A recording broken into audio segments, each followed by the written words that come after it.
Hello guys, and welcome back to a brand new Two Ordinary Guys video.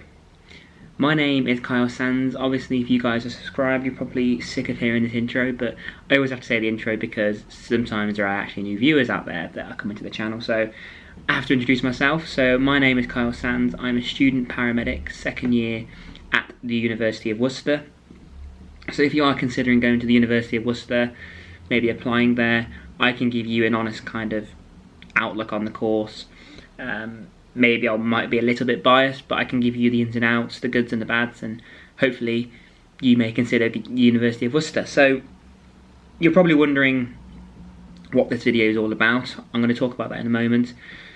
We've just reached 2,200 subscribers on this channel. I want to get to 2,500 by the end of the year, so we're 300 away. So we're doing quite well.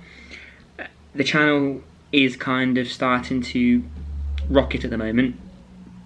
I think that's maybe because I've been strict with my schedule and stuff like that, so people know when I'm uploading. So the next video for this channel will be going up on Friday. That'll be my first day at my elective placement.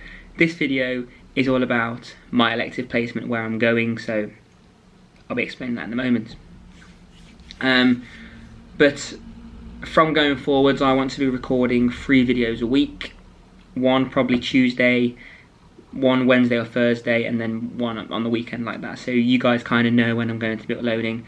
Make sure you do follow me though on social media, because if these change or I can't upload or I need to ask questions about, maybe I'm stuck on a video, I will go to social media to sort of ask them questions. So if you're not following me already, my Instagram, I've got a private Instagram for all this kind of stuff. It's student_paramedic_Kyle. So if you're interested in that, go and follow it. It's also in the link below, so yeah. So my elective placement has been released. My first shift is tomorrow, and I have been given, drumroll please, the coronary care unit, or coronary care ward, or CCU. I am really excited for this ward because I've heard really good things about it. I also need to improve ECG wise, reading an ECG. As you guys know, student paramedics, they're expected to read ECGs as well. When you qualify as a paramedic, it's very much what you'll be doing on the road. So if you're then following a specialist doing this, you're going to be very knowledgeable about the situation.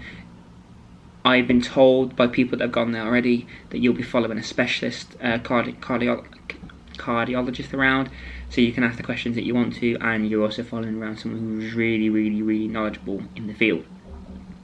So for those that don't know what the coronary care unit is, basically what they do is they treat the serious and the most serious cardiac issues, which can range from MIs,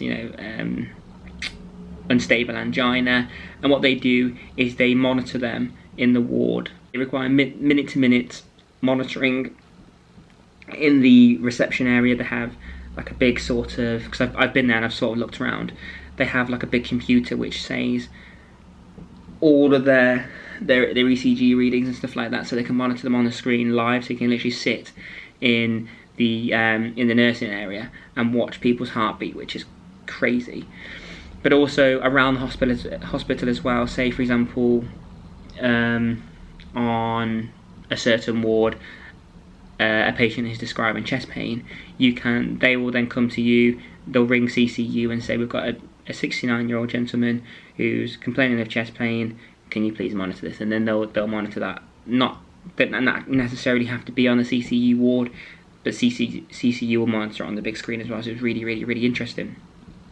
Also, for people who are on the road and people who are interested as student paramedics, when you do take someone in for an inspected MI, say if they've got a STEMI, for example, on an ECG, you'll then take them into hospital, maybe in A&E. They'll then get transferred to CCU, where they'll then be put in for maybe an operation of some sort. For if you have heard of PPCI, which I always get this wrong, I've written it down somewhere. Oh yeah, it is. Primary precautionist coronary intervention. I probably said that completely wrong. Coronary intervention. So basically, what they do is they insert a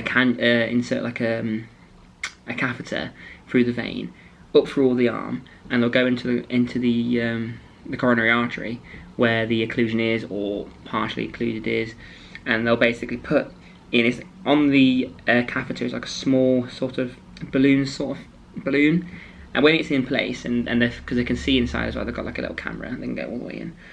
And what they do is, when they find the occlusion or something like that, or whatever it is, they'll then inflate the cuff, and then they can actually remove the occlusion as well. And then what they'll do then, inside the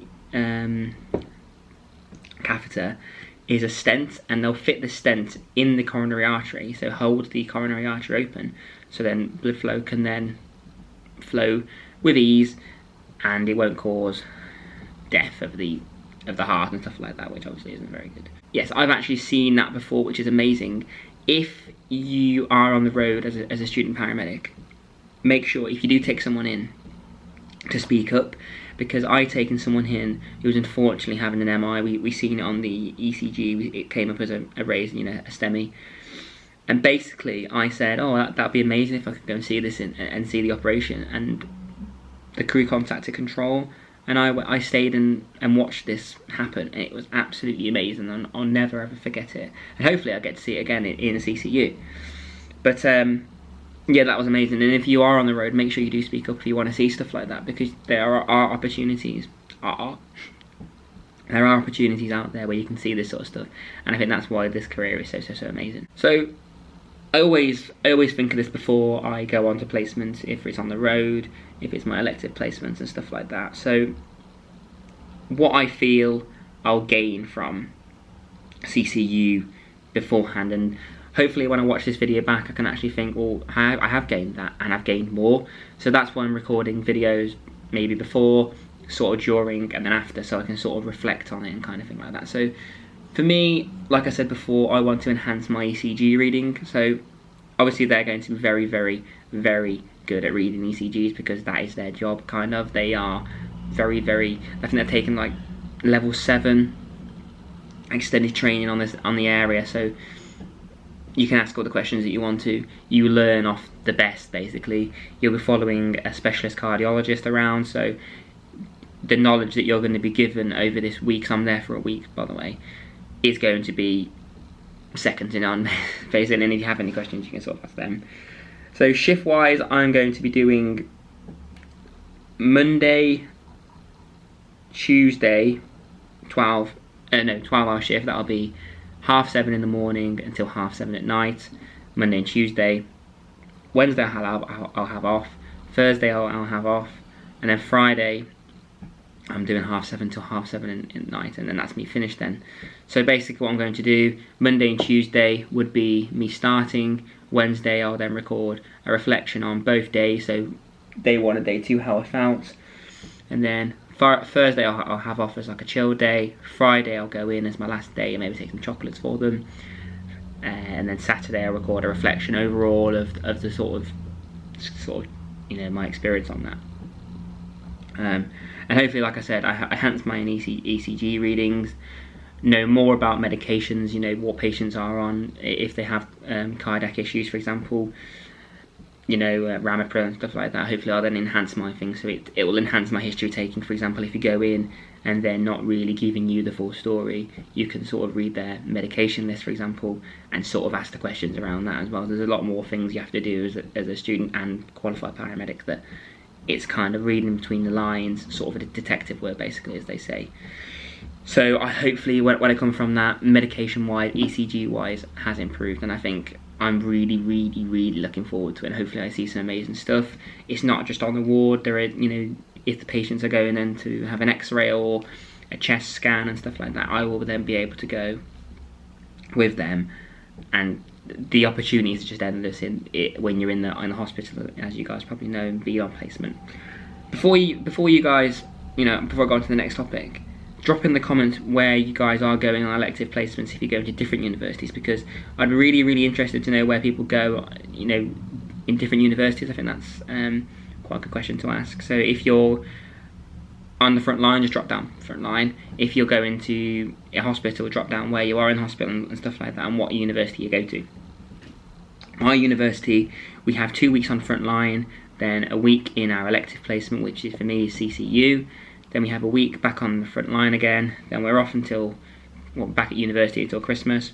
We then come back, I'm on front line for 2 weeks, then A&E for 2 weeks, then we have some time off, then I'm back in theatres for a week, then I get given my another elective placement. Now you have to apply. I think there's 5 things that we can do: maternity, palliative care, mental health care, paediatrics, and I think that's a bit, yeah. And yet you have to apply, and you're not guaranteed to get that, but you kind of choose where you'd like to focus on more or where you're interested more.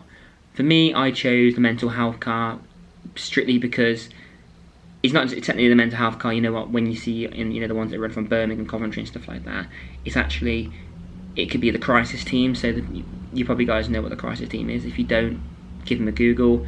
That it's really interesting, and you might probably and have probably used them on the road. Basically, I've applied for that because I struggle sometimes to gain a history and to kind of get to their level when talking to a patient, and I think that's normal to admit. So I wanted to have more experience in the mental health kind of sector, if that makes sense. So I applied for that, and then secondly, I just put maternity because it would be life-changing and amazing to see something like that. You know, for a woman to give birth and to bring someone into this world would be life-changing for me. I probably will never ever forget that. So that's why I applied for that. And again, if your university do stuff like that, if your university do things differently, drop it down in the comments. I would be interested to know. What I'm most looking forward to really is being pushed, really, to not knowing what I'm going into, kind of going into the wilderness, if that makes sense. To kind of, it sounds really silly, but I like to always be with people who are better than me and are very, very knowledgeable, if that makes sense. So I feel as though in CCU there are going to be people that are, you know, the top dogs. So I feel as though you learn a lot from the top dogs. So that's what I'm kind of looking forward to, and I feel as though it will enhance my knowledge a lot more when I go and assess someone on the road that is suffering or chronically suffering from a cardiac issue, which obviously will enhance my career, in short. So, if you have enjoyed this video, make sure you do like and subscribe down below. Hopefully this video can reach 30 likes, that'll be amazing. If you haven't already, follow me on social media. Obviously you guys probably have already because I said it at the start, but make sure you go and follow me on social media. Like I said before, by the end of this year, I would love to get to 2,500 subscribers. So if you know someone who will be interested in my channel, who's looking to apply for paramedic science or has already applied for paramedic science, share it to them. They might enjoy it. If not, none of us will lose anything, and I really appreciate it if you do anyway. So, thank you. Looking forward to recording the video on my first day. Really excited. And I will catch you guys in the next video. Goodbye.